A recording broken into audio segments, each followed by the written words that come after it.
I'm giving a shout out to the makeup queen, Brianna. Unfortunately for me, I can't wear makeup because of the sensitivity of my skin, which has never had anything on it but water. And I've yet to find a lipstick that complements my face. But women of faith, we must remember, we are individuals. What works on you don't work on everybody else, and vice versa. Everybody wanting to look like a crayon, a Crayola character about the eyes, wearing glitter green, purple, and yellow lipstick. Everybody gotta have a shine on these cheeks. If God made you fearful and wonderful as an individual, why are you trying to look so robotically? It's like having a pear shape and trying to squeeze into apple clothing. This here is your makeup. You can't change nor exchange it for nobody else's. I don't care what you pull in. I don't care what you push out or what you lift up. In due time, your natural makeup, the way you are made, is going to come back on you. Now back to this makeup. The problem comes when you try to use makeup to transform what you're made of. When you transform the way you look, you are messing with who God gave you to be. Makeup, again, should enhance, add to, not transform. I call God as my witness. Nowhere does he ask that we should transform, change our bodies. Nay, my sisters and brothers, he speaks to the transforming of our mind. Do not be conformed to this world, but be transformed by the renewing of your mind. Romans chapter 12, verse 2a. When we use makeup to change our very appearance, we are messing with who God shaped and formed us to be. I don't like my wide nose, so I contoured it to make it look as though I have been given a smaller nose. I want high cheekbones, so I give the appearance of them. I don't like my skin tone, so I put 6 coats of makeup on my face. I give myself eyebrows as though I was once again robotically made. And then we have the nerve to declare, I am fearfully and wonderfully made by God. This is what the world, the carnal-minded woman of God, conceives as being fearfully and wonderfully made. And there is no praise of God in this. When it comes to beauty, is Christ or culture your guide? Is the world or the word your standard? There used to be a commercial about the toys Transformers. Toys that look like one thing, then transform into something else. The commercial used to say, Transformers more than meets the eye. Remember, sooner or later, you got to take off your facial makeup. And what is behind the mask has the potential to shock when revealed. I hear there is a running joke that the first date a man should take a woman to is something that has to do with water, such as a pool.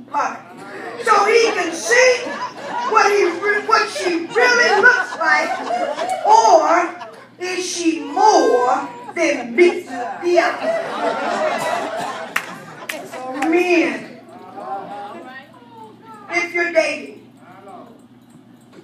I suggest you take her to a pool party. You don't want to be like the man who married a woman and went on a honeymoon to Punta Cana. If that ain't how you pronounce it for yourself. She got so caught up in the moment, she stepped in the water. And when a new husband looked up on her, he asked, "Who are you? You are not my wife. You are not the woman I married." Fictional or not, I heard he declared that as a reason for his divorce. The book of 1 Timothy chapter 2 verse 9 declares, all things should be done in modesty. Let's quit with the masquerade. Putting on a mask to cover up and redefine who you are. And let's start walking in the fearful and wonderful. I got a beauty tip for you this afternoon. Every morning, naked face and all, look in the mirror and tell yourself, I am fearfully and wonderfully made. It's your works in me that are wonderful, and I know this right well. Women of God, fearfully and wonderfully made in the glory of God. If you're still with me, let me hear you say amen. Amen. This is part 2. Psalm 139. The context of these verses is the incredible nature of our physical bodies. The human body is the most complex and unique organism in the world. And this speaks volumes about our Creator, God Himself. King David is the one who penned this song. Surely God gave him insight to the wonders our bodies do hold. David didn't know biology 101. He hadn't taken anatomy and physiology to know how our bones function. He hadn't seen an X-ray that shows the skeletal structure inside of us, nor did he know about DNA. Right. But he knew through mere observation of this body that it was amazing. It was miraculous. It was impressively beautiful.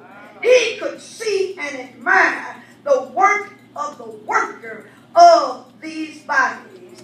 Perhaps David broke a fingernail and he noticed it grew itself back.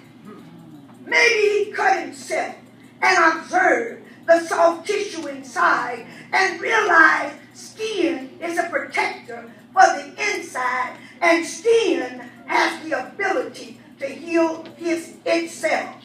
Or perhaps he remembered when one set of teeth fell out and a new set came in. Not understanding the science behind them, but knowing God to be the maker of all men, and through mere observation, he couldn't help but declare, I am fearfully and wonderfully made, made beyond all comprehension. Our scripture reading starts at verse 13, but let's look briefly at the previous verses. In verses 1 through 6, we learn God knows us. He is omniscient.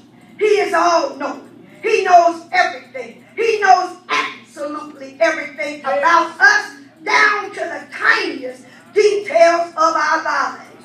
Charles Spurgeon said, God understands us, knows us, and is most intimately acquainted with our person, nature, and character.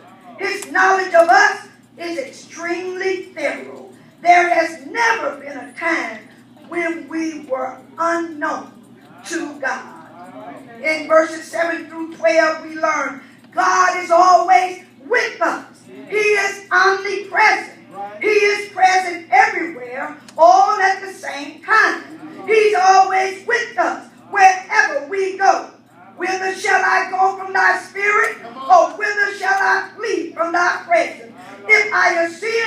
heaven, thou art there. If I make my bed in hell, behold, thou art there. Psalm 139, verses 7 and 8. Verse 13. For you created my inmost being. You knit me together in my mother's womb. Charles Spurgeon said, here David is acknowledging God as the owner of his inmost parts and passions. The Lord is the possessor of my most secret self. The word brain signifies the kidneys, which the Hebrews believed to be the seat, the place of desires and longings. Perhaps this was an indication that as owner, God inspects and visits here those passions and longings that we have. Know one thing, they are not a secret from God. Perhaps as a landlord who visits his own property, his own estate, so does God. Thou hast covered me in my mother's womb. Before I could know you, you cared for me and hid me away as a treasure till you should see fit to bring me to the light of life. This is intimacy that God has with us, even in the most secret parts, the most secret condition, yet unborn. We were already under the control and guardianship of God. Nobody but God could know us so intimately. Think about it. When we started out, our bodies were a tiny egg, no bigger than the dot over the letter I. And yet inside that tiny egg, all our future characteristics were already programmed. The color of our eyes, our hair, our facial features, and all our natural abilities. Everything that we would be physically and mentally was contained in that tiny egg. Listen to this. From that tiny egg, from our small beginnings, came 206 bones, 650 muscles, 10 vital organs, 590 miles of hair. I know some of you don't agree with that, but praise God. 20 square feet of skin, 60 trillion cells, 60,000 miles of blood vessels, and 100,000 miles of nerves and veins. You know when you say you're getting on my last nerve, the devil's a lie. I got 99,999 more for you. Praise the Lord.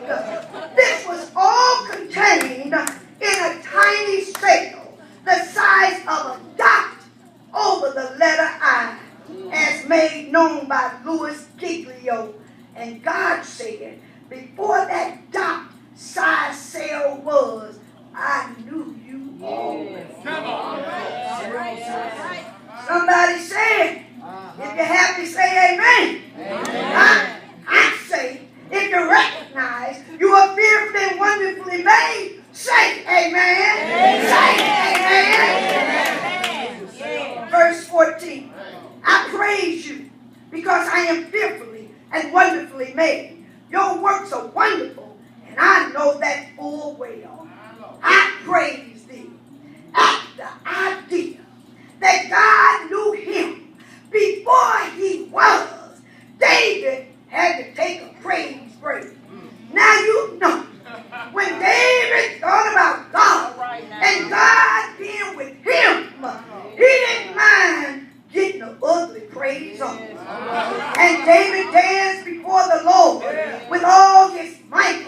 And David was girded with a linen ephod. And as the